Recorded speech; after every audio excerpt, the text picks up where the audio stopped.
আর সেই সঙ্গে জানিয়ে দিচ্ছি, আজ আমাদের সঙ্গে আমন্ত্রিত অতিথি হিসেবে আছেন বাংলাদেশ ছাত্র ইউনিয়নের সাবেক সভাপতি, রাজনীতি বিশ্লেষক জনাব শরীফুজ্জামান শরীফ। জনাব শরীফুজ্জামান শরীফ, আপনাকে আমাদের অনুষ্ঠানে স্বাগত জানাচ্ছি। জনাব শরীফুজ্জামান শরীফ, আপনি নিশ্চয়ই গত 2-3 দিনের যে ঘটনা প্রবাহ, এগুলো আপনি ফলো করছেন বলে আমার ধারণা, কারণ আমি আপনার ফেসবুকেও এই সংক্রান্ত নিয়মিতই আপনার পোস্ট দেখেছি। তারপরেও দর্শকদের জন্য আমি যে প্রশ্নটা আপনাকে করতে চাই সেটা হলো যে এই যে বেগম খালেদা জিয়ার মৃত্যুকে কেন্দ্র করে এখন আমাদের দেশের রাজনীতিটা কোন পর্যায়ে এসে ঠেকলো, এটা জাতীয় এবং আন্তর্জাতিক উভয় ক্ষেত্রে এটা কি প্রভাব ফেলছে বলে আপনার কাছে মনে হচ্ছে? আপনাকে ধন্যবাদ, দর্শক শ্রোতাদেরকে ধন্যবাদ। আমি আলোচনা শীর্ষিয়ান রাজনীতিবিদ, সাবেক প্রধানমন্ত্রী, বাংলাদেশের বৃহত্তম দলটির প্রধান, তার মৃত্যুতে শোক প্রকাশ করি। শোকার্ত স্বজন, দেশবাসী এবং তার শোকার্ত নেতাকর্মীদের প্রতি সমবেদনা জানাই। বেগম খালেদা জিয়া, তার জীবনের অনেকগুলো ধাপ আছে। আমরা যে ধাপটাকে নিয়ে আলোচনা করছি, যা অধ্যায়কে নিয়ে আলোচনা করছি, এটা হচ্ছে রাজনীতিবিদ, সরকার প্রধান, বিরোধী দলের নেত্রী বেগম খালেদা জিয়া। তার শাসন দীর্ঘদিন তিনি বাংলাদেশ শাসন করেছেন, সরকারে ছিলেন এবং তার হাত ধরে 90 সালের পর বাংলাদেশের মানুষের বহু আকাঙ্ক্ষিত সংসদীয় শাসন ব্যবস্থায় প্রত্যাবর্তন হয়েছে। যদিও সেই সংসদীয় শাসন ব্যবস্থাকে ইফেক্টিভ করার ক্ষেত্রে যে ধরনের রাজনৈতিক ঐক্যমত্য এবং সহযোগিতা, পারস্পরিক শ্রদ্ধাটা থাকা দরকার ছিল, নানা পক্ষের অসহযোগিতা অথবা সীমাবদ্ধতার কারণে সেটি হয়নি। কিন্তু তারপরেও বেগম খালেদা জিয়া বাংলাদেশের রাজনীতিতে বহুকাল তিনি জীবন্ত হয়ে থাকবেন, পথ দেখাবেন। তাকে নিয়ে আলোচনা হবে, সমালোচনাও হবে। তিনি যেহেতু রাজনীতি করতেন, সরকারে ছিলেন, তার শাসনের অনেকগুলো দিক আছে যে দিকগুলো নিয়ে আমরা দীর্ঘ আলোচনা করতে পারবো, যেগুলো বাংলাদেশের রাজনীতি, অর্থনীতি, সম্প্রীতি, আঞ্চলিক সহযোগিতা, ভারসাম্যপূর্ণ কূটনীতি, এই জায়গাগুলোতে ভূমিকা রেখেছে। আবার বেগম খালেদা জিয়ার কাছে যদি ইতিহাস জিজ্ঞেস করে তার শাসনকাল সম্পর্কে মূল্যায়ন করার জন্য, নিশ্চয়ই বেগম খালেদা জিয়া তার শাসনের সব দিকগুলোকে তিনি সন্তুষ্ট ছিলেন এটি বলবেন না। কোনো কোনো জায়গায় আলোচনা সমালোচনা তার যথেষ্ট সুযোগ আছে। কিন্তু যে প্রেক্ষাপটে আমরা বেগম খালেদা জিয়াকে নিয়ে আলোচনা করছি, এই প্রেক্ষাপটে এই সময়ে সেই সীমাবদ্ধতাগুলো আলোচনা করার সময়টা এখন না। বেগম খালেদা জিয়া বাংলাদেশের মানুষের হৃদয়ে ছুঁয়েছেন গতকালকে তার নামাজে জানাজার ভেতর থেকে, সেটি আবার কিন্তু প্রমাণিত হয়েছে। তিনি গত 1.5 দশক শাসক এবং রাষ্ট্রের প্রতিপক্ষ হয়ে অনবরত নানা অভিযোগে অভিযুক্ত হয়েছেন, বাক্য ব্যয়ে জর্জরিত হয়েছেন এবং তাকে নানাভাবে জনগণের কাছে, রাষ্ট্রের কাছে, মানুষের কাছে, বহির্বিশ্বের কাছে তাকে যেভাবে উপস্থাপন করা হয়েছে, কিন্তু সেটি যে মানুষ গ্রহণ করেনি, বরং এই রাষ্ট্রীয় প্রচেষ্টা উল্টো ঘটনা ঘটেছে এবং তারা বেগম খালেদা জিয়ার প্রতি ভালোবাসা, শ্রদ্ধা, সহমর্মিতা এটি যে আরো বেড়েছে, তার প্রমাণটা হলো গতকালকে তার নামাজে জানাজায়। বেগম খালেদা জিয়া এর আগে কয়েকবার অসুস্থ হয়েছেন। আমরা ভেবেছি তিনি সুস্থ হয়ে ফিরে আসবেন, কিন্তু এবারের অসুস্থতাটা তাকে আর সুস্থ হয়ে তার পরিবারের কাছে, দেশ এবং দেশের মানুষের কাছে, তার দলের কাছে ফিরতে দেয়। বেগম খালেদা জিয়া যে বয়সে মৃত্যুবরণ করেছেন, এটা মোটামুটি পরিণত বয়সই বলা যায়। কিন্তু গত কয়েক বছর তিনি কারাবন্দী থাকা অবস্থায় যে ধরনের অবহেলার শিকার হয়েছেন, তাতে তার শারীরিক অসুস্থতা অনেক গুণে বেড়েছে। তার এই মৃত্যুটা স্বস্তিদায়ক হয়নি। তিনি অনেক ধরনের বৈষম্য এবং নির্যাতন নীরবে মেনে নিয়ে আমাদের কাছ থেকে চলে গেছে। যে এখানে আমি একটা কথা বলতে চাই, একটা কথা একটু আপনাকে জানতে চাই যে তার এই মৃত্যু, উনি তো আসলে রাষ্ট্রীয় কোনো পদে এখন দেশে নেই, ওনার দলও এমনও তো না যে ওনার দল ক্ষমতায় আছে, তাও নেই। তারপর আমরা লক্ষ্য করলাম যে ওনার এই শেষকৃত্যে আহ আমাদের প্রতিবেশী প্রত্যেকটা দেশের গুরুত্বপূর্ণ ব্যক্তিরা এসে উপস্থিত হলেন, এবং এটাকে ওই দেশগুলোর যে সরকার, বর্তমান যে সরকার আছে বিভিন্ন দেশের, তাদের দিক থেকে কিন্তু এটাকে খুব গুরুত্ব দেওয়া হয়েছে বলে আমার কাছে মনে হয়েছে। এবং তারা যেমন জয়শঙ্কর তো খুবই ব্যস্ত একজন মানুষ, তারপরে উনি এসেছেন এবং তারেক রহমানের সঙ্গে দেখা করেছেন। এই যে বিষয়গুলো, এই যে আঞ্চলিক রাজনীতির যে বিষয়গুলো, তো খালেদা জিয়া মানে আপনার এই শেষকৃত্যে ওনাদের যে আগমনটা, এটা কি আমাদের আন্তর্জাতিক রাজনীতিতে কোনো পরিবর্তন অথবা আগামীতে আপনি কি দেখতে পাচ্ছেন এক্ষেত্রে? বেগম খালেদা জিয়ার প্রথমত তার যে আমাদের রাষ্ট্রের সীমানার বাইরে তার গ্রহণযোগ্যতা, তার শাসনামলে তার যে কূটনৈতিক দক্ষতা, এর একটা প্রমাণ পাওয়া যায় এর ভেতর।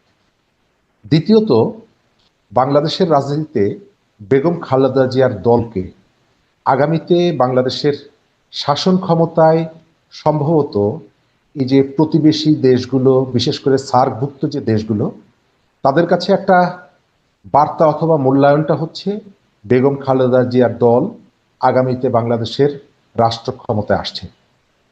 আজকেও আমি দেখলাম সার্কের পক্ষ থেকেও শোক প্রকাশ করা হয়েছে।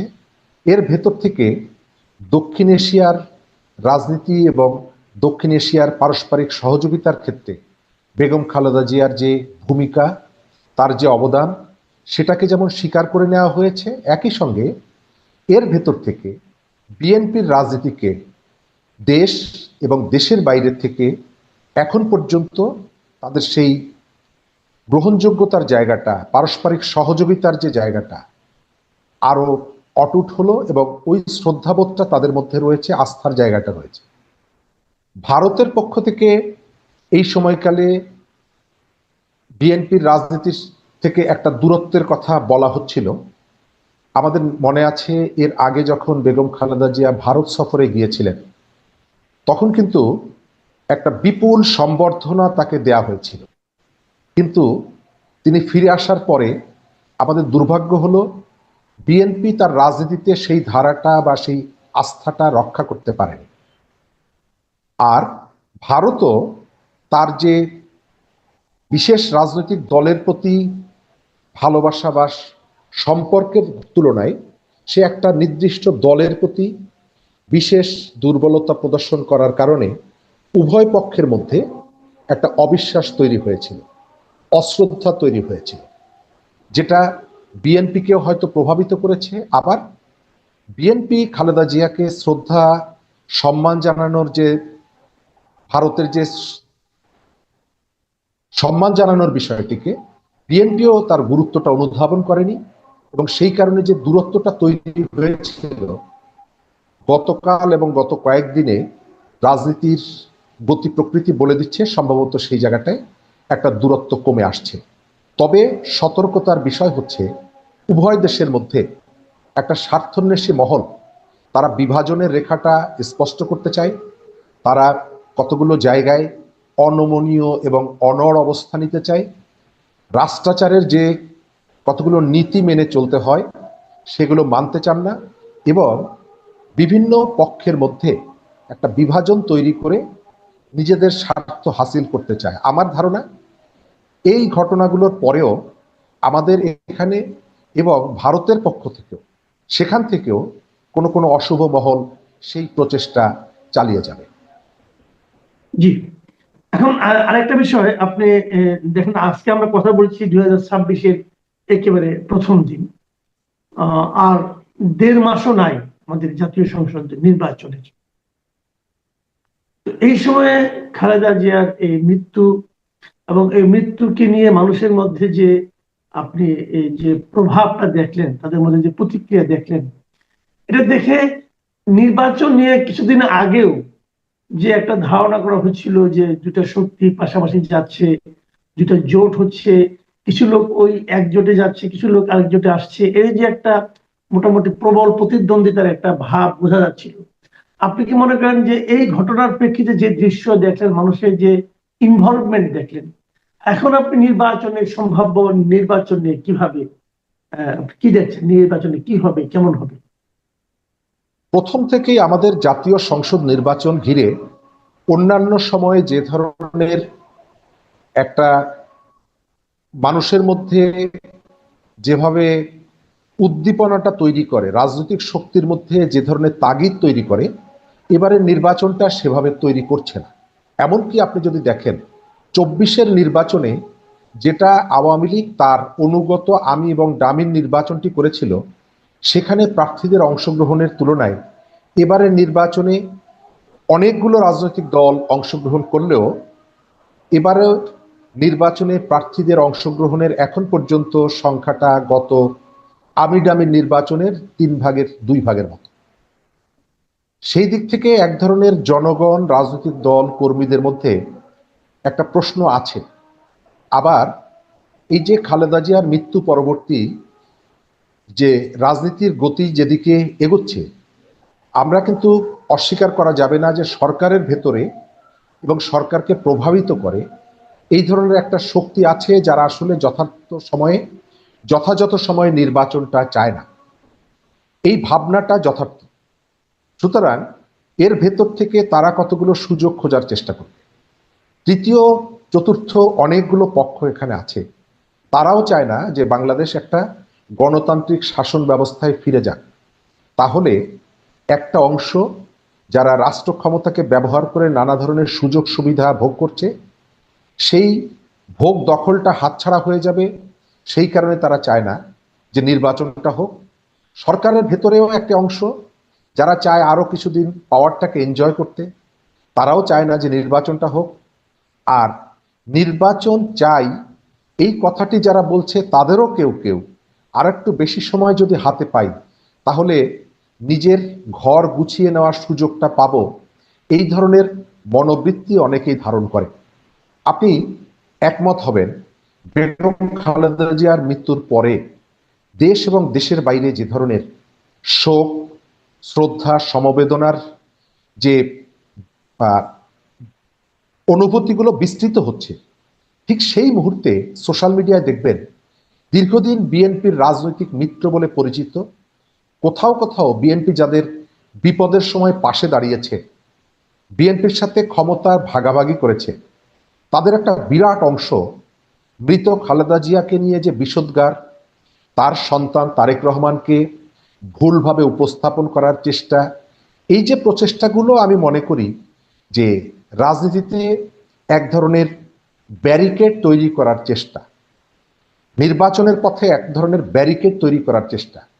আমি বিস্মিত হয়েছি যে রাজনীতিবিদ, যে ব্যক্তিটি একটা রাজনৈতিক দলকে সাথে রেখে তাদের ক্ষমতার ভাগ দিয়েছেন, বিতর্কিত ভূমিকার পরেও পতাকা মানে গাড়িতে পতাকা দিয়েছেন, সেই দলটির কর্মীরা যেভাবে বেগম খালেদা জিয়ার মৃত্যুকে বিতর্কিত করা, প্রশ্ন তৈরি করা, তাদের দলের নেতাকর্মীদের এই শোকের সময় তাদেরকে আক্রমণ করা, আঘাত করা, এটি রাজনৈতিক শিষ্টাচার বহির্ভূত। আমরা জুলাই অভ্যুত্থানের পরে রাজনৈতিক সংস্কৃতিতে যে পরিবর্তনটা চেয়েছিলাম, সেই পরিবর্তনটা যে এখনো টেকসই হয়নি, এই ঘটনাগুলো তার প্রমাণ। আমি শেষ করব এই আলোচনায়, বেগম খালেদা জিয়ার প্রতি আমরা অনেকভাবে শ্রদ্ধা জানাতে পারি, কিন্তু তিনি যে সমস্ত কারণে আমাদের কাছে চিরভাস্বর হয়ে থাকবেন, তার একটা হচ্ছে গণতান্ত্রিক আন্দোলনে তিনি আপোষহীনভাবে নেতৃত্ব দিয়েছেন এবং গণতন্ত্র প্রতিষ্ঠার জন্য তিনি ত্যাগ স্বীকার করেছেন, লড়াই করেছেন। তার প্রতি শ্রদ্ধা জানানোর সব থেকে বড় মাধ্যমটা হচ্ছে দেশকে গণতান্ত্রিক পরিবেশে ফিরে নিয়ে যাওয়া। নির্ধারিত সময়ে নির্বাচন, সুষ্ঠুভাবে নির্বাচনটা যদি করা যায়, সেটাই হবে, এবং তার ভিতর থেকে গণতান্ত্রিক রূপান্তর যদি নিশ্চিত করা যায়, সেটাই হবে বেগম খালেদা জিয়ার প্রতি যথার্থ শ্রদ্ধা নিবেদন। জি, আমি এখন শেষ প্রশ্নটা করছি, এটা একটু একটু হাইপোথেটিক্যাল প্রশ্ন, এটা হয়তো বাস্তব ভিত্তি নেই, তবুও আপনার কাছে একটু জানতে চাচ্ছি। আপনি ধরা যাক যদি এই মুহূর্তে সরকারের পরিবর্তন না হতো, এখনো যদি শেখ হাসিনার শাসন চলতো, এবং তখন কি আপনি মনে করেন যে খালেদা জিয়ার জানাজায় এত লোক উপস্থিত হতেন? আর এই প্রশ্নটা গতকাল থেকে করা হচ্ছে। হয়তো গতকালকে বেগম খালেদা জিয়ার জানাজার ক্ষেত্রে রাষ্ট্র সরকার তার কিন্তু সর্বোচ্চ সহযোগিতাটুকু করেছে, এবং এই সহযোগিতাটাকে মানুষ ইতিবাচকভাবে গ্রহণ করে তার প্রতি শ্রদ্ধা জানানোর ক্ষেত্রে তারা আসতে পেরেছে। আমরা এর আগে কিন্তু এই ধরনের আয়োজনে বিভিন্ন সময় দেখেছি পথে পথে বাধা দেওয়া হয়েছে আওয়ামী লীগের মাধ্যমে। কালকে যদি আওয়ামী লীগ পাওয়ারে থাকতো, নিশ্চয়ই রাষ্ট্রীয় সহযোগিতাটুকু এভাবে হতো না। রাষ্ট্রের সর্বোচ্চ ব্যক্তিরা এভাবে জানাজায় অংশগ্রহণ করতেন না, অথবা পথে ঘাটে মানুষকে এই জানাজায় আসার ক্ষেত্রে প্রতিবন্ধকতা তৈরি করা হতো। কিন্তু তার ভেতর থেকে বেগম খালেদা জিয়ার প্রতি মানুষের শ্রদ্ধার জায়গাটা বরং আরো বেড়ে যেত। গতকালকে যতটুকু ভালোবাসা তার প্রতি দেখিয়েছে, যতটুকু শ্রদ্ধা সহমর্মিতা দেখিয়েছে, এটি আরো বাড়ত। হয়তো সেটি দৃশ্যমান হতো না, কিন্তু বেগম খালেদা জিয়ার প্রতি মানুষের হৃদয়ে যে তাকে ধারণ করছে, এটি আরো গভীর হতো। আমরা এই ধরনের পরিস্থিতি থেকে যদি শিক্ষা গ্রহণ করি, যে কোনো রাজনীতিবিদ, যে কোনো রাজনৈতিক দল গতকালকের এবং গত কয়েকদিনের ঘটনা থেকে যাতে শিক্ষা গ্রহণ করে, যদি সেটি হয় তাহলে আমাদের রাজনীতি, আমাদের সামাজিক বন্ধন, রাজনৈতিক সংস্কৃতিতে আমাদের যে কাঙ্ক্ষিত ইতিবাচক পরিবর্তন সেটি আসা সম্ভব। জি, অনেক ধন্যবাদ, অনেক ধন্যবাদ। আপনি যে কথাটা বলেন ঠিকই আছে, কিন্তু আমি কিন্তু নিজে মনে করি পার্সোনালি যে যদি এখন শেখ হাসিনা সরকার থাকতেন, তারপরও এত লোক হতো, এবং সেই লোক হওয়া নিয়ে হয়তো মারামারি হতো, সংঘাত হতো, প্রথম থেকে হয়তো তারা ফেরানোর চেষ্টা করতো, কিন্তু লোক থামাতে পারতো না। কারণ আমি দেখেছি এর আগে, আপনার নিশ্চয়ই মনে আছে যে যখন বিএনপি যখন বিভাগীয় সমাবেশগুলো করছিল, মানে এর চেয়ে তো আর বেশি চেষ্টা করা যায় না যে এগুলো থামানোর জন্য হরতাল ডাকা, পরিবহন হরতাল ডাকা, ধর্মঘট ডাকা। মানুষ কিন্তু নদীর সাঁতরে হলেও তারা কিন্তু সেই সমাবেশগুলোতে এসেছিল, এবং সেই সমাবেশে যে তারা কি পাবে তারা তাও জানতো না, তবু এসেছিল। যে আমার মনে এই হয় না জায়গাটায় এই জনসমুদ্রকে থামানো যেত। এই জায়গাটা আমি একটু আপনার সাথে যুক্ত করি, হয়তো একটু ভিন্নতাও জি, থাকবে। গতকালকের যে জানা যায় বিপুল সংখ্যক সরকারি চাকরির সাথে যুক্ত একবারে রাষ্ট্রের সর্বোচ্চ ব্যক্তি থেকে শুরু করে রাষ্ট্রপতি ছাড়া মোটামুটি সরকারের সবাই কিন্তু অংশগ্রহণ করেছে। রাষ্ট্রপতিও নাকি আসছিল। সরকারটা রাষ্ট্রপতিকে আমি দেখিনি কোথাও। তিনি যদি আমি এসে কোথাও থাকেন, যেন পড়লাম, এটি কোথায় যেন পড়লাম। আমি এটি দেখিনি। আমি প্রধান বিচারপতিকে দেখেছি আর অন্যান্যদেরকে দেখেছি। তো আমি ওই জায়গাটায় বলছি যে সরকারি কর্মকর্তা কর্মচারী, রাষ্ট্রের সরকারের সর্বপ্রধান থেকে শুরু করে যারা এসেছেন, নিশ্চয়ই একটা রাজনৈতিক সরকারের আমলে হলে এরা আসতে পারতেন না, অথবা আসতে ভয় পেতেন। তিন বাহিনীর প্রধান যেভাবে বেগম খালেদা জিয়ার সর্বশেষ কবরে পর্যন্ত শ্রদ্ধা নিবেদন করেছেন, তারা তো নিশ্চয়ই আসতে পারতেন না। তাদের মনটা এখানে পড়ে থাকতো, কিন্তু তারা আসতে পারতেন না। আমি ওই দৃষ্টিতে বলেছি যে অনেকেই নিজেদের নীরবে শ্রদ্ধাটা জানাতেন, কিন্তু ওই জায়গায় উপস্থিত হতে পারতেন না। সেই ক্ষেত্রে জনসমাগম, অংশগ্রহণটা কিছুটা কম হতো যদি সেই ধরনের পরিবেশটা থাকতো।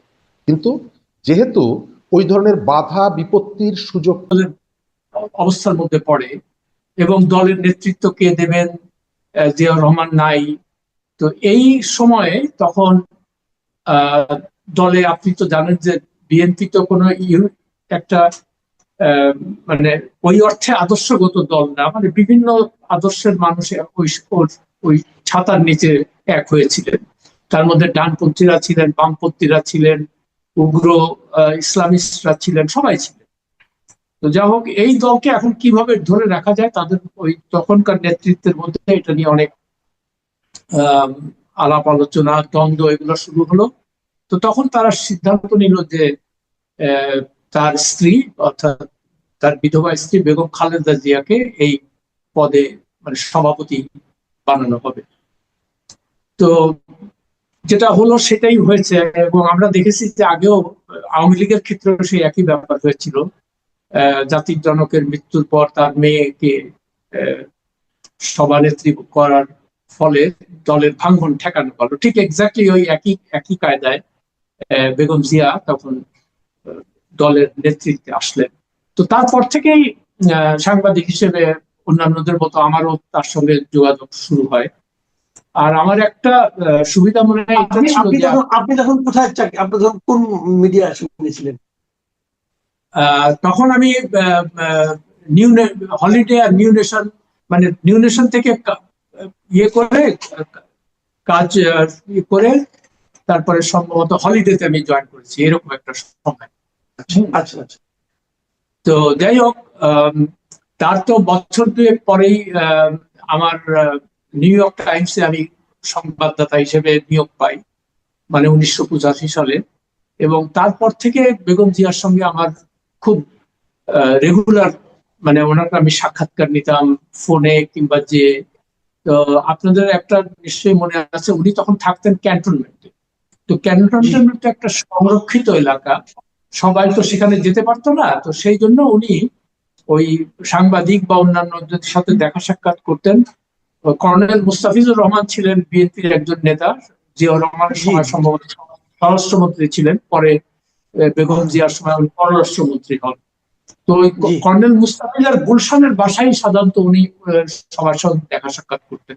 তো ওখানে আমার বেশ কয়েকবার ওনার সাথে যোগাযোগ হয়েছে। তো প্রথম সাক্ষাতেই আমার যেটা মনে হলো যে তাকে আমাকে খুবই ধীর স্থির ভদ্র বিনয়ী একজন মানুষ। উনি খুব একটা কথা বলতে মানে স্বাচ্ছন্দ্য বোধ করতেন না, মানে প্রশ্ন মানে নিজের থেকে কোনো কিছু উনি বলতেন না। আর আমার মনে হয় উনি একটু লাজুক প্রকৃতির ছিলেন, শাই ছিলেন, এটাও একটা কারণ হতে পারে। তো যাই হোক, আমাদের যেটা কাজ, আমরা তো মানে প্রশ্ন করে করে আমাদের যে জানার ব্যাপার সেগুলো জানার চেষ্টা করি। তো একবার আমার মনে আছে, এটা একটা ইন্টারেস্টিং ব্যাপার। তো এর মধ্যে ইতিমধ্যে কয়েকবারই ওনার সঙ্গে যোগাযোগ হয়েছে, ফলে উনি আমাকে বেশ ভালোভাবে চিনতেন আর কি তখন। তো একবার দেখা করতে গেলাম আমাদের আমি একটু কথা বলে নেই, আরেকটু কথা বলে নেই। তখন তো ধরেন আপনার যদি সেটা 84 টোর হয়, তাহলে উনি তখন মাত্রই রাজনীতিতে এসেছেন আর কি। তো ওই সময়ে ওনার সঙ্গে কথা বলে আপনার কাছে ওনাকে মানে রাজনীতিবিদ হিসেবেই বেশি মনে হয়েছে, নাকি একজন গৃহবধূ হিসেবে মনে হয়েছে ওনার কথাবার্তা? না না, তখন তো ওনার তো ট্রানজিশন ফেজ আর কি। তখন যেটা বললাম, উনি নিজে তেমন কোনো কথা বলতেন না, মানে বিশেষ করে কোনো রাজনৈতিক জটিলতা বা অর্থনীতির কোনো ব্যাপারে উনি একদমই মানে সে ব্যাপারে কথা বলতে চাইতেন না। তো সেটা উনি ওনার সীমাবদ্ধতা গুলো উনি জানতেন, এবং মানে আমরাও তাকে কোনো বিব্রতকর প্রশ্ন করতাম না এগুলো নিয়ে, অন্তত আমি করি নাই। হ্যাঁ, তো আমার যেগুলো তার দল সম্পর্কে, যদি তার দল ক্ষমতায় আসে কিভাবে কি করবে, এই সাধারণ কথাবার্তা গুলো বলতো। তো একদিন ওনাকে একটু ইজি করার জন্য আমি একদিন জিজ্ঞেস করছিলাম, আচ্ছা ম্যাডাম, কিছু যদি মনে না করেন, আপনার জিয়াউর রহমানের সঙ্গে আপনার বিয়েটা কিভাবে হলো? তো উনি একটু মুস্কি বললেন যে এটাও কি আপনাদের জানতে হবে? তা আমি বললাম যে আমরা তো সাংবাদিক, যেহেতু আপনি এখন জাতীয় পর্যায়ের নেতা নেত্রী, তো এই জন্য মানুষের একটা আগ্রহ থাকে, আর আমাদের কাজ হলো আপনাদের সঙ্গে কথাবার্তা বলে মানুষের আগ্রহ মানে ইন্টারেস্টটাকে মিট করা। তো উনি বললেন যে আচ্ছা ঠিক আছে। তখন উনি বললেন যে এটা তখন পাকিস্তানের বিয়ের সময়। তো যে আমি একদিন বাসার থেকে সবাই, যতদূর আমার মনে পড়ে, উনি বলছিলেন যে আমি তখন ফার্স্ট ইয়ারে মনে হয় পড়ি। তো আমি বাসার থেকে কলেজ থেকে বাসায় ফিরেছি বিকেলের দিকে 4টার দিকে, যে আমি ড্রয়িং রুমে ঢুকে দেখি একজন ইয়াং একটা ভদ্রলোক বসে আছে। তো আমি তো ওনাকে চিনি না। তো যাই হোক, আমি সালাম দিয়ে আমি ভিতরে গেলাম। তো আম্মা বললেন যে এটা হলো জিয়াউর রহমান, সে পাকিস্তান আর্মির ক্যাপ্টেন। তো এখন দিনাজপুরে পোস্টিং আর কি, আর সে আমাদের দূর সম্পর্কের আত্মীয়, এই জন্য আমাদের সাথে দেখা করতে আসছে। তা তুই একটু মানে হাত মুখ টুক ধুয়ে ওনার জন্য একটু নাস্তা টাস্তা আমি রেডি করছি, ওটা ওনাকে নিয়ে দে। তো বললেন যে এইভাবে আমি ওনার সামনে গেলাম। যাওয়ার পরে তারপরে কথা মানে দু একটা সাধারণ কথাবার্তা হলো আর কি। তো আমি খুব অস্বস্তি বোধ করছিলাম, যা হয় একটা ইয়াং মেয়ে আর কি। তো জিয়াউর রহমানও খুব কম কম বললেন, যে উনিও খুব কম কথা বলছেন। তো এরপরে আমি ঘর থেকে চলে যাই। ঘর থেকে চলে যাওয়ার পরে কিছুদিন পরে আমার মা আমাকে বললেন যে এর সঙ্গে তোমার বিয়ে ঠিক করেছি আমরা। তো তখন তো মেয়েদের খুব একটা সে ছিল না, হ্যাঁ না বলার। তো বাবা যারা ঠিক করেছে, তা আমি আবার রসিকতা করে বললাম যে ম্যাডাম, তার মানে আপনার সঙ্গে কি কোনো মানে কোনো অ্যাফেয়ার সম্পর্ক ছিল না? তো উনি একটু বললেন যে কি বলতেছেন এটা, আমার সঙ্গে তো তার প্রথমই দেখা হলো, তারপর তো বিয়েই হয়ে গেল। যাই হোক, এটা আমি ওনাকে ইজি করার জন্য এই কথাগুলো মানে জিজ্ঞেস করেছিলাম আর কি। তারপরে তো যাই হোক, উনি মৃদু হেসে এগুলোর উত্তর দিলেন। তো তারপরে মূল কথায় যখন আসলাম, তখন যে উনি মানে রাজনীতিতে আসলেন, দল কিভাবে চালাবেন এগুলো নিয়ে কথাবার্তা হচ্ছে। তো ওনার যারা অ্যাডভাইজার ছিলেন, সিনিয়র নেতারা ছিলেন, তারা মানে দেখতাম যে ওইখানে এসে ওনার সাথে কথাবার্তা বলতেন। তো এরপরে যেটা হলো, এরশাদের পুরোটা সময় তো উনি আন্দোলনে ছিলেন, এরশাদ বিরোধী আন্দোলন, তখন শেখ হাসিনাও তার সঙ্গে ছিলেন। তো এরপরে 1986 সালে আপনার হয়তো মনে আছে যে তখন সংসদ নির্বাচন দিলেন হোসেন মোহাম্মদ এরশাদ। তো সেখানে দুই দলই, আওয়ামী লীগ এবং বিএনপি, তারা দুজনই দল থেকে ঠিক করলো যে তারা এই নির্বাচনে অংশ নেবে না। তো যে কোনো কারণেই হোক, অনেকে বলে যে ষড়যন্ত্রের মাধ্যমে অথবা শেখ হাসিনার এরশাদের সাথে একটা গোপন চুক্তি করে সেই ইলেকশনের 2 দিন আগে উনি ঘোষণা দিলেন যে আমরা ইলেকশন করব। কিন্তু খালেদা জিয়া এটাকে রিফিউজ করলেন। উনি বললেন যে না, আমাদের একটা কমিটমেন্ট হয়েছিল, আমি এই ইলেকশনে পার্টিসিপেট করতে পারি না। এই তখন থেকে ওনার আপসীন নেত্রী, যে তার যে একটা মানে খেতাব উনি পেলেন, এই তখন থেকেই সেটা শুরু হলো। এবং তারপর থেকে উনি এরশাদ যতদিন ক্ষমতায় ছিলেন, উনি কখনোই মানে কোন ষড়যন্ত্রের মাধ্যমে বা গোপন চুক্তির মাধ্যমে ওই সরকারের সঙ্গে তিনি কোনো আপোষ করেন। তো এই এই হচ্ছে। যাই হোক, তারপরে 1991 সালে যখন ইলেকশন হলো, প্রথম ইলেকশন জাস্টিস শাহাবুদ্দিন আহমেদের নেতৃত্বে, তখন তো এরশাদের পতনের পরে, তখন উনি অনেকেই ধারণা করেছিল যে আওয়ামী লীগ 91 সালে এই ইলেকশনের সময় আপনি তখন কোথায় চাকরি করেন? আমি তখন নিউ ইয়র্ক টাইমস এবং লন্ডন গার্ডিয়ানের করেসপন্ডেন্ট, মানে ফুল ফ্লেজেড করেসপন্ডেন্ট। তখন আপনি ঢাকার কোনো পত্রিকায় নাই? না, তখন আমি ঢাকার কোনো পত্রিকায় কাজ করি না। আর আর যেটা হলো, মানে আমাকে তখন ওই দুই দল থেকে, মানে আওয়ামী লীগ এবং বিএনপি দুই দল থেকে আমার সঙ্গে খুব তারা যোগাযোগ করতো। তার কারণ, যেহেতু আপনি নিজে জানেন যে নিউ ইয়র্ক টাইমস বা গার্ডিয়ান অত্যন্ত গুরুত্বপূর্ণ পত্রিকা ইন্টারন্যাশনালি। তো তারা আমাকে কাল্টিভেট করতে চাইতো, যে তাদের খবর ওখানে যাক, তাদের বিদেশে তাদের ইমেজ ভালো, এগুলো করতো। তো এই কারণে আমার একটু গুরুত্ব তারা দিত আর কি। তো আমি অ্যাপয়েন্টমেন্ট আমার চাইলেই সঙ্গে সঙ্গে দিয়ে দিত। তো যাই হোক, ইলেকশনের পরে আপনার মনে আছে, আমি জানি না আপনার স্মরণ আছে কিনা, মানে সবাই ধরে নিয়েছিল যে ওই ইলেকশনে আওয়ামী লীগ জিতবে। 91 আমার মনে আছে, আমি আমি আমি তখন সাংবাদিকতা করি অলরেডি। হ্যাঁ। তো যাই হোক, তখন এবং এতটাই সবাই আমি মাঝখানে থামাই আপনাকে। এটা হলো যে ইলেকশনের আগে আগে যে কথাটা আপনি বললেন, যে সবাই ধরে নিয়েছিল যে আওয়ামী লীগই জিততেছে। কিন্তু তখন যে ইলেকশনের আগে যে আপনি বেগম খালেদা জিয়ার সঙ্গে 2-1বার দেখা করেছেন, কথা বলেছেন, তখন ওনার কথাবার্তায় কি আপনার মনে হয়েছিল যে ওনারা কনফিডেন্ট যে ওনারা জিততে যাচ্ছেন, জিতবেন? না, না, কনফিডেন্ট তো একেবারেই ছিলেন না। এবং as a matter of fact আপনাকে বলি, অনেকেই হয়তো অনেককে স্মরণ করিয়ে দেই, যে উনি ইলেকশনের পরের দিন উনি হরতাল ডেকেছিলেন বেগম জিয়া। আগের থেকেই যে উনি হরতাল ডাকলেন, এবং পরে আমরা তাকে জিজ্ঞাসা করলাম যে আপনি হরতালটা ডাকলেন কেন? বলে না, এটা রিগিং হবে, আমাদেরকে জোর করে হারাবে এটা। তো যা হোক, ইন্টারেস্টিং ব্যাপার হলো, যখন ইলেকশনটা হলো এবং ইলেকশনে তো খালেদা জিয়া জিতে গেলেন, বিএনপি ক্ষমতায় আসলো। তো এটা তারা চিন্তাই করতে পারেন নাই যে তারা ক্ষমতায় আসবে। সত্যি কথা বলতে কি তারা মোটেই কনফিডেন্ট ছিল না। তো এই জিনিসটা একটু স্মরণ করিয়ে দিতে চাই যে যাই হোক, আপনি যেটা একটু আগে যে প্রশ্নটা করছিলেন যে ওনাদের তখন মানে মনের অবস্থা কেমন ছিল, একেবারেই মানে তারা যে ইলেকশনে জিতবে তারা চিন্তাই করতে পারে। তো যা হোক, ওই যে শেখ হাসিনা যে 86 সালে ইলেকশনে যোগ দিয়েছিল মানে এরশাদের ইলেকশনে, ওইটা মানুষ মনে রেখেছিল। তো সেই জন্য চিন্তা করলো যে খালেদা জিয়া তো অ্যাটলিস্ট এই কাজটা করে নেই, স্বৈর শাসকের আদালত কোনো ইলেকশনে যায় না, সেরকম জন্য তার ফলাফল মানে ওটা ওইদিকে গেল।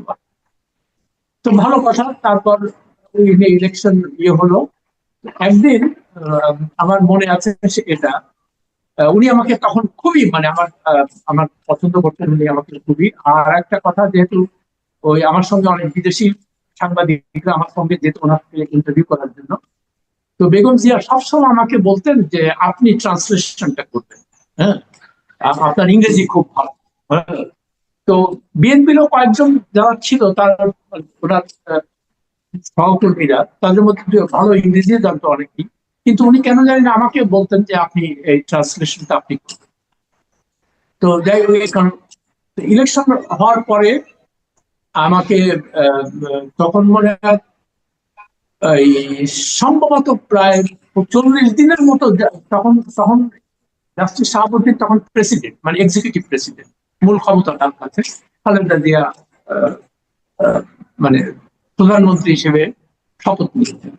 তো আমার কাছে একটা অদ্ভুত ব্যাপার লাগলো, ইলেকশন হওয়ার 1 সপ্তাহ আগে ওনার সঙ্গে আমি দেখা করতে গেছিলাম ওই মুস্তাফিজুর রহমান সাহেবের বার্তায় এক জাপানি সাংবাদিক কলিগকে নিয়ে।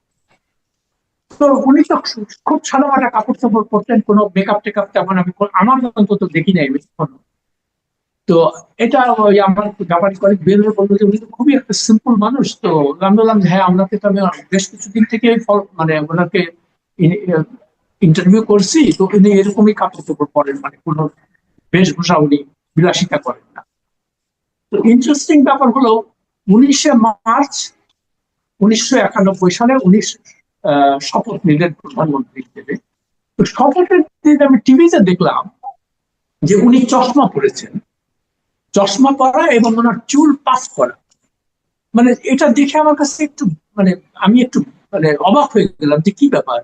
মানে 1 সপ্তাহ আগে তোমার সাথে আমার দেখা হলো। আমি গত 10 বছর থেকে ওনাকে আমি ফলো করতেছি, প্রায় 10 বছর, মানে 83 থেকে মানে 7-8 বছরের মতো।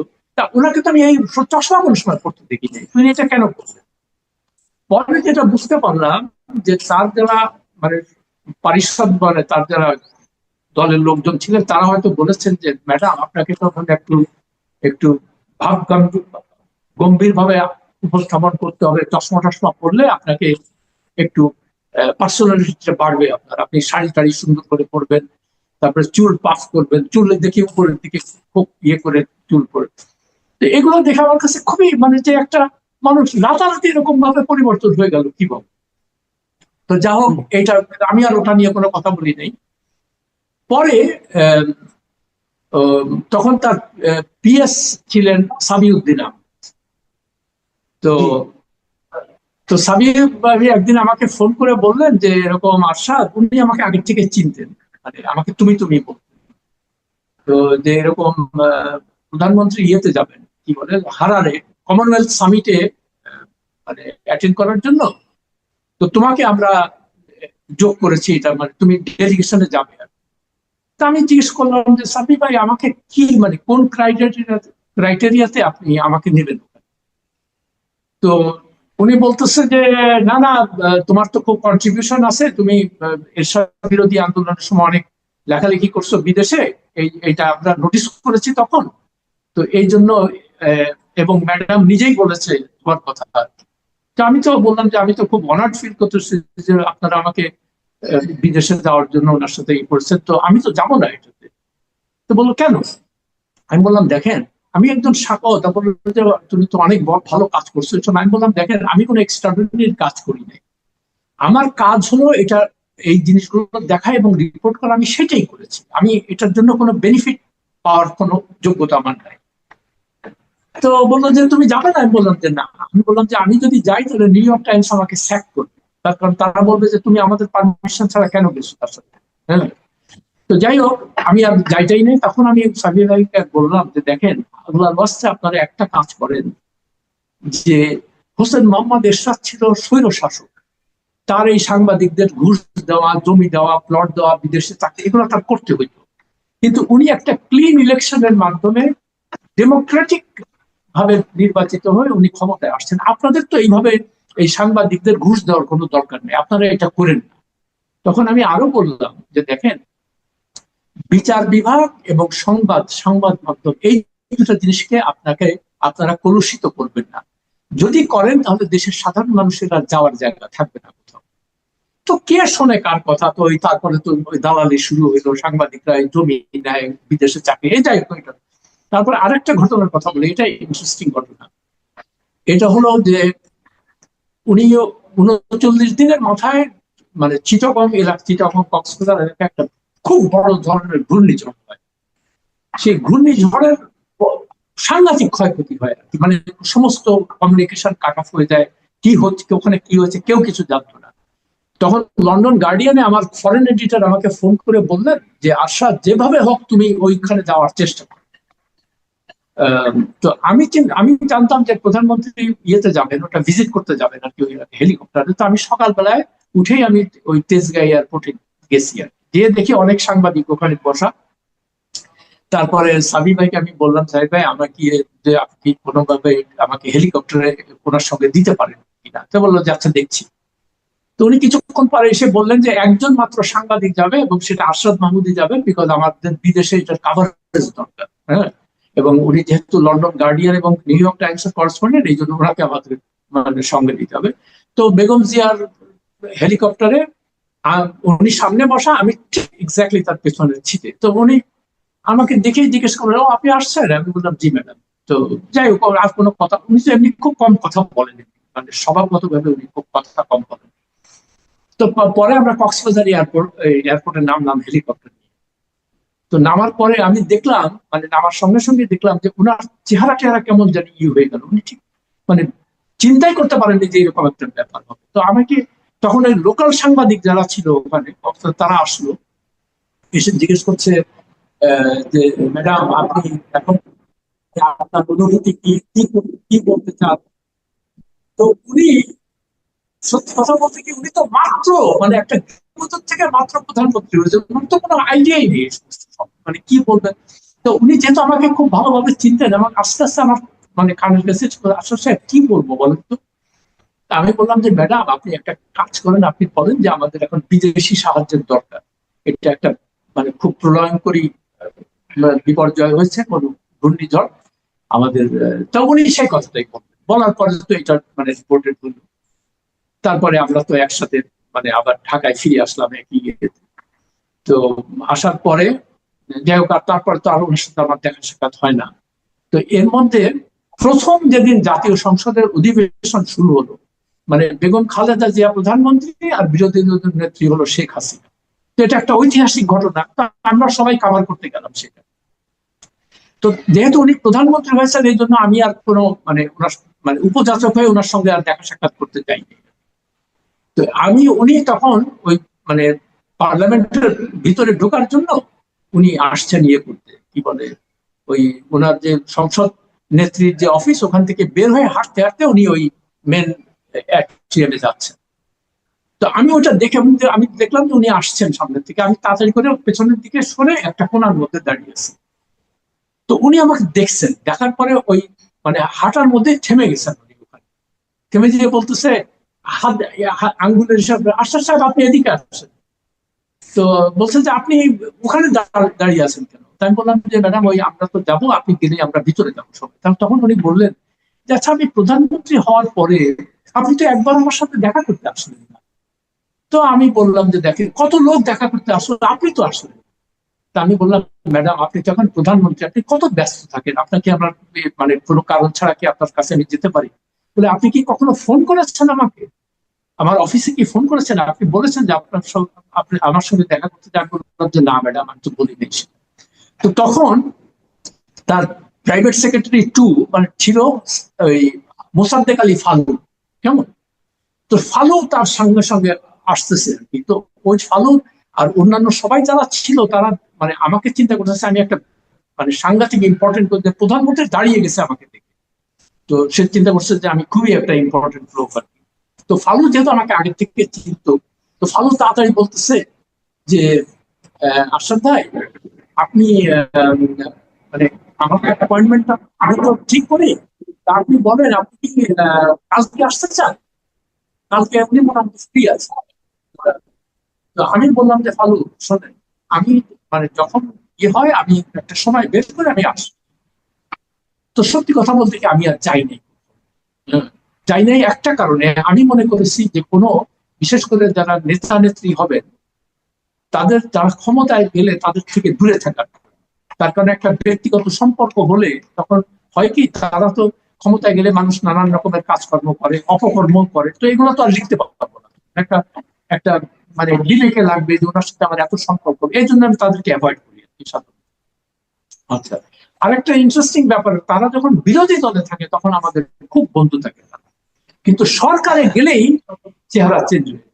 হ্যাঁ, এটা আমি লক্ষ্য করেছি। ওই এনিওয়ে, তো যে কথাটা আচ্ছা বলছিলাম। আশাদ ভাই, আমি আমি কি একটু অন্য প্রসঙ্গে যেতে পারি? আপনি তো অনেক স্মৃতি আপনার সঙ্গে মোটামুটি একটা পর্যায়ে দেখলাম। তো এখন আমি একটু অন্য একটা প্রসঙ্গে যেতে চাই। আপনি তো তাকে অনেকদিন ধরে দেখছেন। ওনার যে সর্বশেষ যে অবস্থাটা, মানে এই মানে 2008-এ শেখ হাসিনা দায়িত্ব নেওয়ার পর, ক্ষমতায় আসার পর ওনার সঙ্গে যে আচরণগুলি করা হলো, ওনার বিরুদ্ধে যে মামলা হলো, দুটো মামলায় ওনার যে সাজা হলো, এবং সাজাগুলির পর তারপর ওনার যে গৃহবন্দী থাকা, এই যে এই যে অধ্যায়টা, এই অধ্যায়টাকে আপনি আসলে কিভাবে মূল্যায়ন করেন? প্রথম কথা হলো যে 2001 সালের মানে দ্বিতীয়বার তৃতীয়বার অ্যাকচুয়ালি ক্ষমতায় আসার পরে ওনার সঙ্গে আমার আর দেখা হয় না, এটা একটু বলে নেই কনটেক্সটটা। জি। আমি ওই হাওয়া ভবন নিয়ে লেখালেখি লিখেছিলাম আর কি। এটাতে তৎকালীন মানে তারেক রহমান অত্যন্ত আহ, ক্ষুব্ধ হয় এটি লেখা নিয়ে, এবং আমাকে আহ, তারা বিভিন্ন ভাবে হয়রানি করতেছিল। তো এর মধ্যে তখন প্রধানমন্ত্রীর অফিসের একজন গুরুত্বপূর্ণ আমলা কর্মকর্তা, উনি আমার দীর্ঘদিনের পরিচিত এবং আমার বন্ধুই ছিলেন, উনি আমাকে বললেন যে আরশাদ, আপনাকে তো এরা, আপনি দাওয়াত দিলে যান না, আপনি কোনো প্লট নেন না, তো এরা আপনাকে নিয়ে বিপদে আছে, আর আপনি এই সমস্ত লিখতেছেন, এখন তারা ভীষণ খেপে গেছে, তো আপনি আপনাকে কিন্তু এরা মেরে ফেলবে, আপনি তাড়াতাড়ি করে দেশ থেকে চলে যান। আচ্ছা, তো তখন যখন ওই লেভেলের একটা কর্মকর্তা আমাকে এই কথাটা বললো, সত্যি আমি খুব শঙ্কিত হয়ে পড়লাম যে আসলেই হয়তো মানে ব্যাপারটা সিরিয়াস। তো যাই হোক, পরে আমি মানে আমেরিকাতে চলে যাই। তারপর থেকে আমার তো আর দেখা সাক্ষাৎ হয়নি। তারপরে আমি যখন ফিরে আসি, তাহলে আপনি আমেরিকা গেলেন কবে, কোন ইয়ারে? এটা 2002 সালে, মানে আমার ওই হাও ভবনে লেখাটা ছাপা হয়েছিল 2002 সালের জুন মাসে। আর কোথায় জুন ছাপা মাসের হয়েছিল? পর, হ্যাঁ, তো ওই তারপর ওটা কোথায় ছাপা হয়েছিল? এটা আউটলুক ম্যাগাজিন ইন্ডিয়ার ওখানে ছাপা হ্যাঁ হয়েছে। হ্যাঁ, রাইট রাইট, বুঝতে পেরেছি। আচ্ছা, তো এইটা আবার করছে কি ইনকিলাব পত্রিকা, এটা আবার মানে এই ছেপেছে তাদের ফ্রন্ট পেজে অনুবাদ করে। তো স্বাভাবিকভাবে সাংঘাতিকভাবে এটা রিপারকাশন হয়েছে সাংঘাতিকভাবে। তো তখনই আমাকে বলা হইলো যে সে আর ওই বিএনপি পন্থী কিছু সাংবাদিক আমাকে গালিগালাজ করতেছিল ফোন টোন করে আর কি, যে আপনার এত বড় সাহস, আপনি আমাদের নেতার বিরুদ্ধে মানে তারেক রহমানের সম্পর্কে। আমি বললাম যে দেখেন, আমি তো ওনার সঙ্গে যোগাযোগ করার চেষ্টা করেছিলাম সাংবাদিকতার নীতিমালা মেনে, তো উনি তো আমার কোনো প্রশ্নের জবাব দেন নাই, সেই জন্য আমি লিখেছি এটা। আর তখন তো শাহ ভবন খুব আলোচনায় ছিল। জি। তো তারপরে যেটা হলো, আমি তো আমেরিকায় চলে গেলাম, 2008 সালে আসলাম। আসার পরে তখন তো খালেদা জিয়া নাই, মানে বিএনপি সরকার তো তখন তত্ত্বাবধায়ক সরকার ছিল।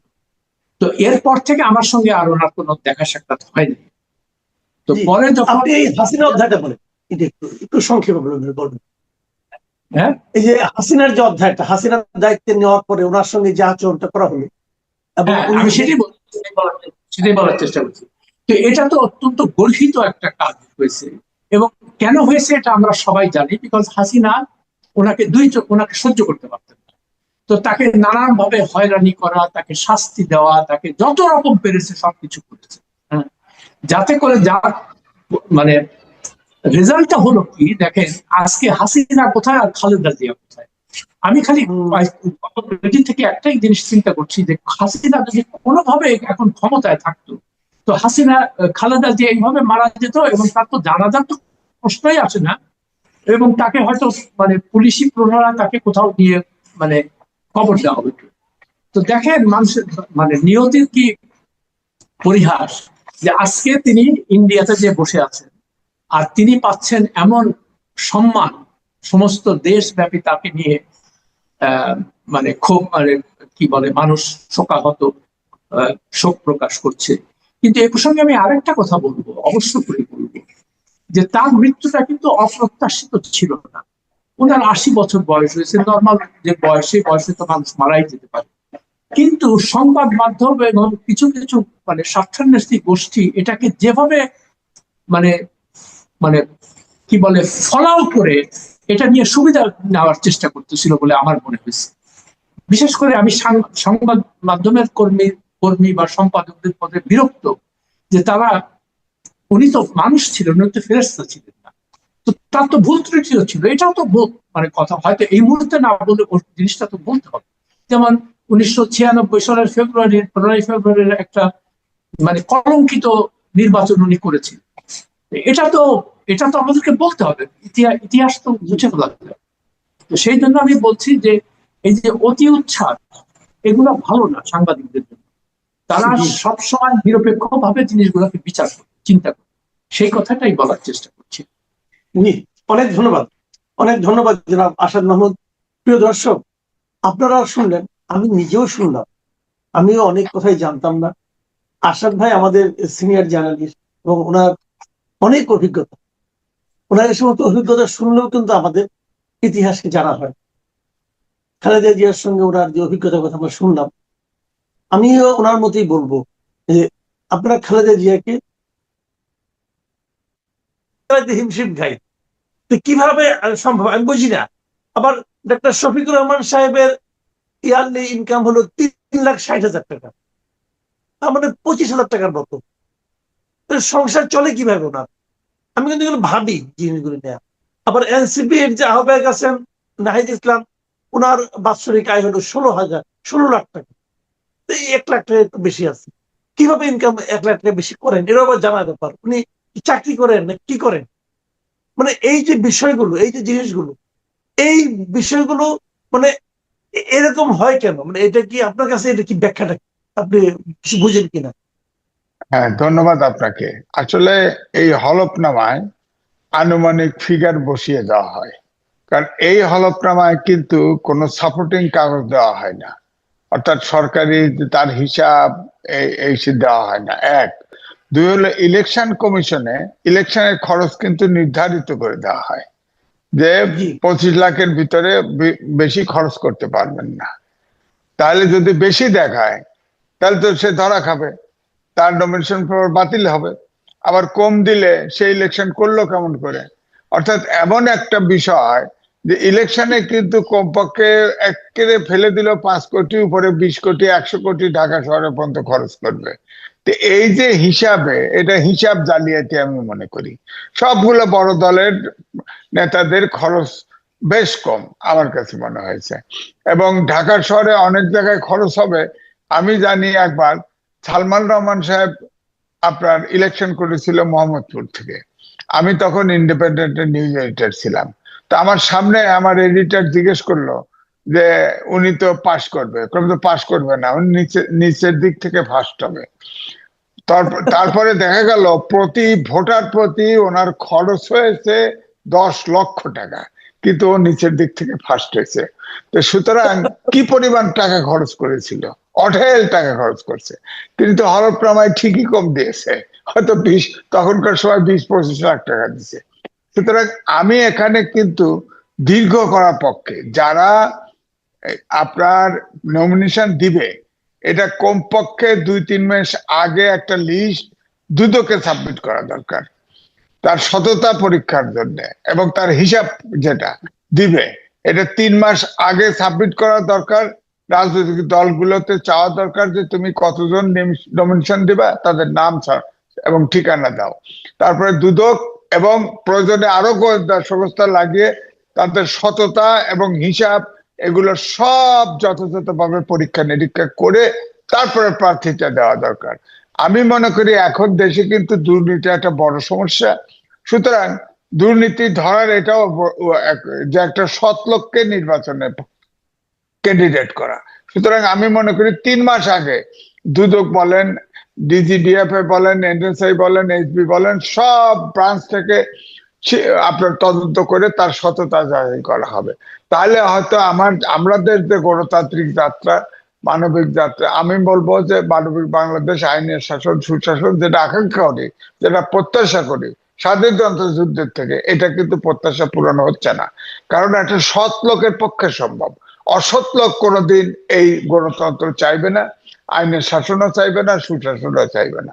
রাজনীতিকে যদি গণতান্ত্রিক, আসলে দেশকে যদি গণতান্ত্রিক করতে হয় এবং মানবিক শাসন, আইনের শাসন তৈরি করতে হয়, তাহলে আমি কিন্তু সহজে আপনি সহজে আইন ভাঙি না, সহজে কোর্টে গিয়ে আমরা মিথ্যা স্টেটমেন্টও দেব না। কারণ আমাদের ভিতরে তো সততা আছে।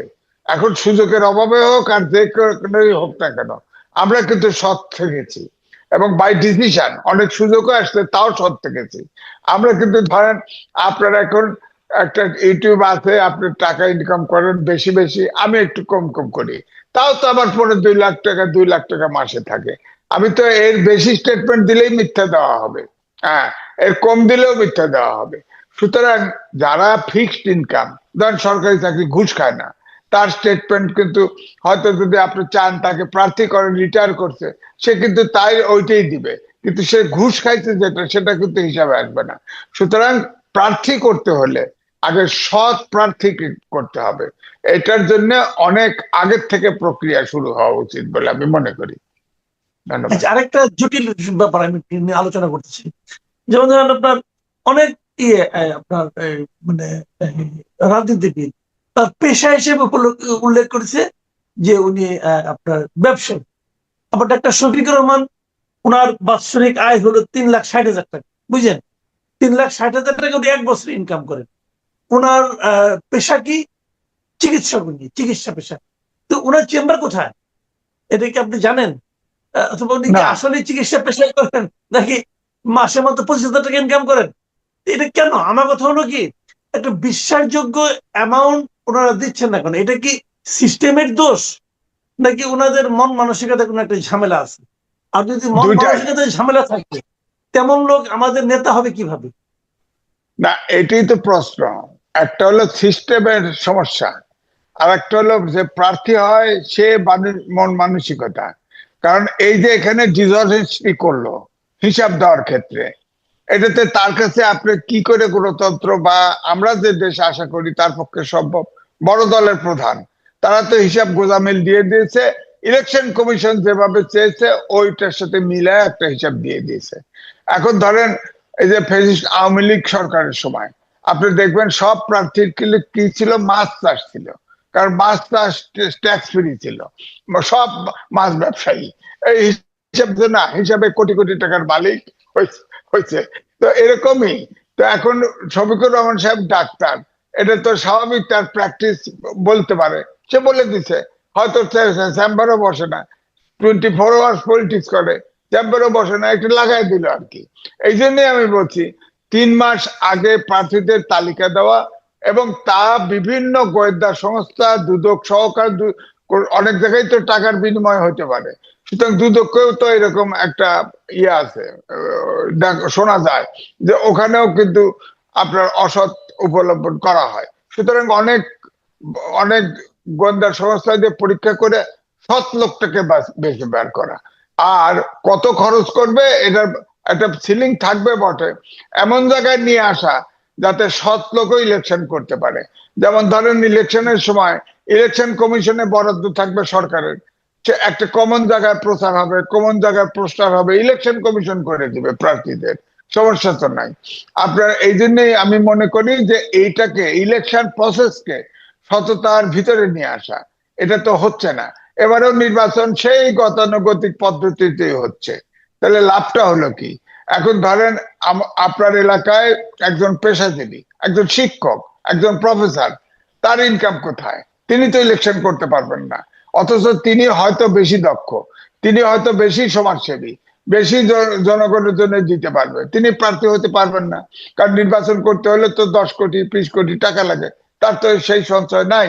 সুতরাং এমন একটা প্রসেস করতে হবে যেটা বলবা যে সরকারের পক্ষ থেকে ইলেকশনটা করে দেওয়া এইভাবে যে খরচের বিষয়টা দায়িত্বটা অল্প খরচের ভিতরে। হ্যাঁ, ধরেন পোস্টার লাগানোর দরকার, একটা সেন্ট্রাল প্লেসে সব প্রার্থীর পোস্টার থাকলো, ইলেকশন কমিশন ব্যবস্থা করলো, একই মঞ্চে বক্তৃতা দিল, একবার দুইবার, আমেরিকাতে হয় শোডাউন, হয়তো তো এরকম শোডাউন করলো। তারা শোডাউন বলতে কি, বক্তৃতা, প্রার্থী সব দলের প্রার্থী অ্যালফাবেটিক্যালি নাম হলো, একদিন একদিন পর পর বক্তৃতা হলো, বা একদিনে 10 মিনিট বা 15 মিনিট বক্তৃতা দিতে দিল, তার ইশতেহার সে শোনালো কি করবে না করবে। একটা, আমার কথা হচ্ছে প্রসেসটাকে একটা সততার জায়গায় নিয়ে আসা। অসৎ ভাবে নির্বাচিত হয়ে অসৎ ভাবে টাকা খরচ করে, ধরেন একটা লোক 10 কোটি টাকা খরচ করলো প্রার্থী, তাহলে সে 10 কোটি টাকা উঠাবে না?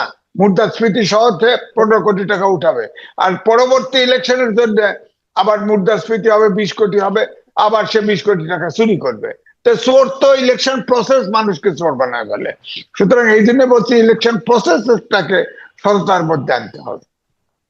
বলেন। আমরা আরেকটা জিনিস বলি আপনাকে, ইলেকশন তো ঘনে আসলো, আর 1 মাস 9 দিনের মতো আছে। তো এই ইলেকশনকে কেন্দ্র করে এর মধ্যে আমরা কিন্তু নানা ধরনের ভোটের হিসাবের দিক দিয়েও নানা ধরনের মেরুকরণ দেখছি।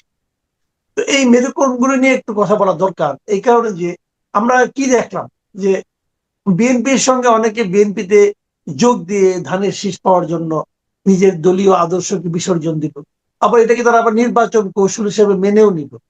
আবার এদিকে জামাতের সঙ্গে দেখলাম এনসিপি যুক্ত হলো, যে দলগুলো সম্পর্কে আগে বলা হতো যে জামাতের এ টিম বি টিম, দেখা গেল যে এই যে বলা বলিটা এটা ঠিকই ছিল, সবাই এ টিম বি টিম হয়ে যুক্ত হয়ে গেল।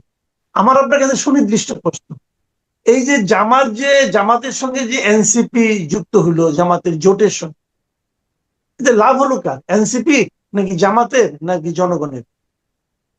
দেখেন, আপনিও টকশোতে কথা বলেছেন, আমিও বলেছি, আমার সম্পর্কে একটা ধারণা আছে। এনসিপি সম্পর্কে আমি বেশি সমালোচক ছিলাম, কারণ আমার প্রত্যাশাও বেশি ছিল। কারণ 71-এ মুক্তিযুদ্ধ করেছি, ওখান থেকে 90 আন্দোলনেও ছিলাম। তারপরে যখন 24-এ 5ই আগস্টে পরিবর্তন হয়ে গেল, ফ্যাসিস্ট সরকার পালিয়ে গেল, তখন কিন্তু আমার প্রত্যাশা ছিল আকাশ সমান, যে এই ছাত্রদের যে বৈষম্য বিরোধী ছাত্র আন্দোলন, তারা এই দেশটাকে এই অভ্যুত্থানের পরে যে শিশু জনতা সহ প্রায় 1000 খানেক লোক জীবন দিল, এতে হয়তো আমাদের প্রত্যাশার কাছাকাছি যাব। কিন্তু সেই প্রত্যাশাটা পূরণ হলো না। 52 সাল থেকে প্রত্যেকটা আন্দোলনে ছাত্ররা নেতৃত্ব দিয়েছে, এবারও নেতৃত্ব দিয়েছিল, কিন্তু এই ছাত্রদের মতো এত বিতর্কিত কেউ হয় নাই, সরকারেও অংশ নেয় নাই, এই ছাত্ররা নিয়েছে।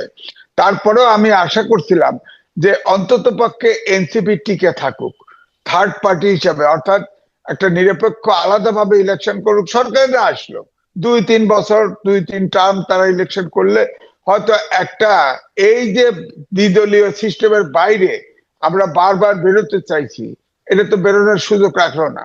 এখন ধরেন এনসিপি জামাতের সাথে একদিক দেখেন, জামাতের সাথে যুক্ত হয়েছে। হ্যাঁ, সবাই বলেছে তারা বিভিন্ন ভাবে, জামাতের তো বিভিন্ন ভাবে বিভিন্ন জায়গায় লোক থাকে, গুপ্ত ভাবে থাকে, এটা তো প্রকাশ্যেই ছিল, তারা জয়েন করেছে।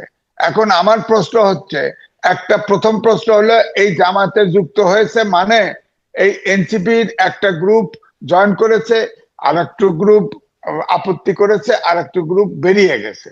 হ্যাঁ, সুতরাং এনসিপি তো শেষ, এখানে শেষ। এখন দেখবেন জামাতের ভিতরে আত্মীকরণ হয়ে যাবে। যেমন আওয়ামী লীগের সময় ঢাকা ইউনিভার্সিটিতে ডাকসুর নির্বাচনের সময় আপনি দেখলেন যে শিবির পাওয়া গেল। আগে তো শিবির ছিল না, সব হেলমেট বাহিনী ছিল, সব ছাত্রলীগের নেতা ছিল। ধরেন ফ্যাসিস্ট সরকার যদি শেখ হাসিনা পালিয়ে না যেত, ওই সরকারের পতন না হতো, তাহলে তো আপনি ঢাকা ইউনিভার্সিটি কোনো ইউনিভার্সিটিতে শিবির দেখতেন না। এতে শিবির হয়েছে। এখন ধরেন আওয়ামী লীগের সাথে মাঝে মধ্যে জামাতে ইসলাম ঘষাঘষি করেছে, 86 সালেও করেছে। এখন দেখা যাচ্ছে যে আওয়ামী লীগের ভিতরে গুপ্ত জামাত আছে। বিএনপির সাথে তো দীর্ঘদিন একসাথে ছিল। এই বিএনপি তো ভিতরে অনেক, আপনার কমপক্ষে 10% গুপ্ত জামাত পাবেন, এবং এদেরকে বের করা খুব, স্ক্রিন আউট করা খুব কঠিন। এআই দিয়ে যদি সম্ভব হয় তাদের বের করা, কারণ AI বিএনপি দিয়ে। একটা মধ্যপন্থী দল, তাদের রাজনীতি ঠিক রাখতে হলে জামাতকে, গুপ্ত জামাতকে স্ক্রিন আউট করতে হবে, নইলে তারা সঠিক পথে আসতে পারবে না। আমি তো আমাদের সাংবাদিকদের ভিতরে কয়েকজনকে জানি, তারা গুপ্ত জামাত, জানি আমি। কিন্তু এটা আপনি, তারা আবার অতিমাত্রায় বিএনপি, যারা জামাত তারা কিন্তু অতিমাত্রায় বিএনপি, এবং এমন ভাবে ফ্ল্যাটারিং করে যে নেতৃত্ব তাদের বিশ্বাস করে। এবং যত আপনি খেয়াল করে দেখেন, এই যে বিভিন্ন জায়গায় বসে যাওয়া, এই যাওয়া, এগুলোর ভিতরে কিন্তু ওই গুপ্ত জামাতই বেশি। তো সুতরাং আমি বলবো যে বিএনপিকেও প্রসিদ্ধ করা উচিত, মানে একদম মধ্যপন্থী রাজনীতিবিদ, ধরো ছাত্র দল থেকে, ছাত্র কাল থেকে যেগুলো আসছে সেগুলোকে প্রাধান্য দেওয়া উচিত। এবং এই যে গুপ্ত জামাত, এটাকে কিন্তু যে প্রসেসেই হোক স্ক্রিন আউট করে বের করে দেওয়া উচিত, কারণ মধ্যপন্থী দল এই দেশের দরকার। সুতরাং বিএনপি একটা মধ্যবর্তী, পরিশুদ্ধ মধ্যবর্তী দল হিসাবে গড়ে তুলতে একমাত্র আমার ধারণা জামাতের, গুপ্ত জামাত কমপক্ষে 10% আছে। হ্যাঁ, এটা পরিষ্কার হওয়া উচিত। আর আমি আরেকবার দুঃখ প্রকাশ করছি যে এনসিপি থাকলো না। এনসিপি এই ইলেকশন প্রসেসে মরণ ঘটে গেল। আরেকটা সমস্যা হলো, ধরেন এই যে জামাতের সাথে যারা ঐক্য করলো, এনসিপি আলাদা প্রতীক করবে, তারা বরাবর বলছে আমরা মধ্যপন্থার দল, তাহলে ইশতেহার তো দিবে। ইসলামিক আন্দোলন বাংলাদেশ এখনো কিন্তু সমঝোতা তাদের কমপ্লিট হয় নাই, বার্গেনিং আছে। এনসিপি হয়তো মেনে গেছে, 30টা সিট মেনে গেছে, কিন্তু অন্যদের আছে। ইশতেহার তো করতে হবে, ইশতেহারের সময় কিন্তু গন্ডগোল লেগে যাবে, কারণ এক একজনের এক এক আদর্শ, এটা একসাথে কি করবে? তাহলে তো আমরা দেখবো যদি একটা ইশতেহার হয়, করতে পারে, তাহলে ধরে নেব তারা সবাই আসলে গুপ্ত, সবাই জামাত গুপ্ত। ইসলামিক আন্দোলন বাংলাদেশ তো জামাতকে মনেই করেছে এটা ইসলামিক দলই না, ইশতেহারটা কিভাবে করবে বলেন? এক। দুই হলো, ধরেন জামাতের নেতৃত্বে এই ঐক্যজোট ক্ষমতায় গেল, ক্ষমতাটা চালাবে কেমনে? সরকারটা চালাবে কেমনে? এক একজনের তো এক এক আদর্শ, কিভাবে চালাবে? সুতরাং এখানে ইলেকশন করলেই ওই জামাতের ঐক্যের যারা আছে 10 দল, 9 দল, তাদের কিন্তু ঐক্য হয়ে গেছে, বাইন্ডিং, এমনটি আশা করা যায় না। কিন্তু বিএনপির সাইডে যারা আছে, তারা আর কিছু বাম দল টল আছে, নিরপেক্ষ আছে, তারা কেউ কেউ জামাত, বিএনপির সাথে প্রতীক নিয়ে বিএনপিতে যোগদান করে ফেলেছে। আর কেউ কেউ আপনার তাদের নিজস্ব প্রতীকে নির্বাচন করার জন্য প্রস্তুতি নিয়েছে, যেমন মান্না ভাই কিন্তু আপনি জানেন কিনা, তার স্ক্রিন বাতিল হয়ে গেছে, তার নমিনেশন বাতিল হয়ে গেছে। এরকম এবার বাতিল হওয়ার সংখ্যা কিন্তু অনেক অনেক, সব পার্টি মিলে অনেক বাতিল হয়ে গেছে, প্রায় 200-র কাছাকাছি বাতিল হবে, বুঝছেন? এটা একটা খারাপ না? বলেন, একটা প্রার্থী হবে, দেশ চালাবে, তারা নমিনেশন পেপার পূরণ করতে পারে না, তাহলে কেমন হলো ব্যাপারটা? কেমন? এই জন্য আমি বলবো যে আমাদের অপেক্ষা করতে হবে। আসলে আসলে দেশটা কিভাবে চলে, কিভাবে, আমার তো মনে হয় না যে দেশটা ঠিক হবে। এখন ধরেন বিএনপি, তারেক রহমান সাহেব হয়তো ধরেন চেয়ারপারসনই হবে, তাদের সংবিধানে আপনার 7 অনুচ্ছেদে আছে অটোমেটিক সে ভারপ্রাপ্ত যে চেয়ারম্যান, অর্থাৎ যিনি সিনিয়র সহসভাপতি তিনি চেয়ারম্যান হয়, তিনি তো ভারপ্রাপ্ত, তার মা মারা গেছে, এই সময় হয়তো তিনি হচ্ছেন না, হয়তো পার্টি কিভাবে এটা ঘোষণা দিবে, কিন্তু ইলেকশনের আগে তার চেয়ারপারসন ঘোষণা দিতে হবে। কারণ এই জন্যই যে এখন ধরেন জিয়াউর রহমান, বেগম খালেদা জিয়া, তারেক রহমান চেয়ারম্যান হলে ধরেন সবাই পোস্টারে, আরপিওতে কিন্তু উল্লেখ আছে যে পোস্টারে পার্টি প্রধানের ছবি ব্যবহার করতে পারবে। তো পার্টি প্রধান কে এখন?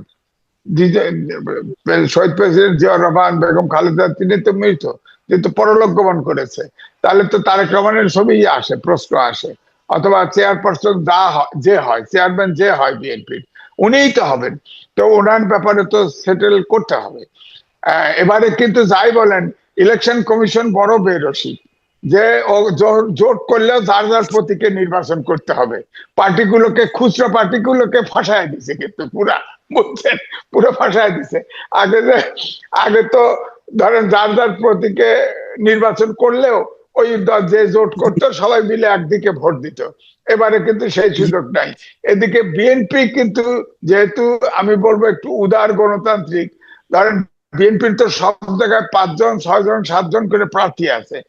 এখন তৃতীয় ছোট ছোট একটা দলকে নমিনেশন দিলে বিএনপির লোকজন কিন্তু ভোট নাও দিতে পারে, কিন্তু জামাতের লোক দেয়। সেই হিসাবে এনসিপির যারা এখন গেছে, তারা এনসিপি যদিও ওই ঘরেরই লোক ওই ঘরে চলে গেছে, আলটিমেটলি আত্মীকরণ হয়ে যাবে। আপনি দেখবেন আলটিমেটলি মাঝখানে এনসিপির কোনো এন্টিটি আর থাকবে না। এই ইলেকশন প্রসেসে এনসিপির এন্টিটি শেষ হয়ে গেল। এটা কিন্তু আমার জন্য, তাদের তো একটা ব্র্যান্ড ভ্যালু ছিল, তাদের অস্তিত্ব থাকা উচিত ছিল, সেটা তারা রক্ষা করতে পারলো না। এটাই। জি, আমি আপনাকে শেষ প্রশ্নটা করছি, আপনি এটা সংক্ষেপে জবাব দেবেন। এটা হলো যে এই যে এত কিছু বললেন, নির্বাচনের পরিবেশ, নির্বাচনী জোট, নির্বাচনী মেরুকরণ, সব মিলিয়ে, তার মধ্যে আবার আওয়ামী লীগের অনুপস্থিতি, এই সব মিলিয়ে আজকে থেকে 1 মাস 9 দিন পরে যে নির্বাচনটা হতে যাচ্ছে, সেই নির্বাচনটা আপনি কেমন দেখছেন? এটা কি খুব শান্তিপূর্ণ, গ্রহণযোগ্য, কি হবে আপনার কি মনে হয়? আমার কাছে এখন মনে হচ্ছে নির্বাচনটা শান্তিপূর্ণ হতে পারে, যদি হয়। কারণ এই জন্য বলবো, 1-11 সরকারের সময় 2বার শিডিউল পিছিয়েছে। 10 দিন আগে কিন্তু সরকার পরিবর্তন হয়ে গেছে। এখন আমার কাছে যেটা মনে হয়েছে, জামাতের আমির কিন্তু বলে ফেলছে যে ইলেকশনের পরেও তারা বিএনপির সাথে কথা বলবে, এবং তারা কিন্তু ইঙ্গিত দিয়েছে তারা হয়তো জাতীয় সরকারে তারা ঢুকতে চায়। তারা এও বলেছে আমরা জিতলে বিএনপি কে জাতীয় সরকারে নেব। এটার ইঙ্গিতটা কি আপনি দেখেন। তারপর জামাতের আমির ভারতের প্রতিনিধির সাথে কথা বলেছে, বলে জিএম কাদেরের মতোই বলছে বলা যাবে না। এগুলো গোপন কথা, কি কথা বলেন আপনি? গোপন কথা কি? আমাদের প্রত্যেকটা নির্বাচনে তো পরাশক্তি গুলো অ্যাক্টিভ থাকে, যার যার পক্ষের শক্তিকে ক্ষমতা আনতে চায়, এটা অ্যাক্টিভ থাকে। এবারেও হয়তো অ্যাক্টিভ আছে, ভারত বলেন, আমেরিকা বলেন, চীন বলেন, জাপান বলেন, সব কিন্তু অ্যাক্টিভ আছে, যার যার মতো করে। পাকিস্তান, সব যার যার মতো অ্যাক্টিভ আছে। তো এখন দেখা যাচ্ছে, আমার কাছে মনে হচ্ছে ভারতের প্রাধান্য আছে। কারণ জিএম কাদের তো আছেই, সেই যে গোপন রাখছে এ পর্যন্ত প্রকাশ করে নাই, সেও তো প্রার্থী দিয়েছে। আর বিএনপি জামাতের আমিরাই আবার প্রথম বলল যে ভারতের সাথে কথা হয়েছে, সেটা বলা যাবে না তাদের অনুমতি ছাড়া, তো গোপন রাখে। তো এটা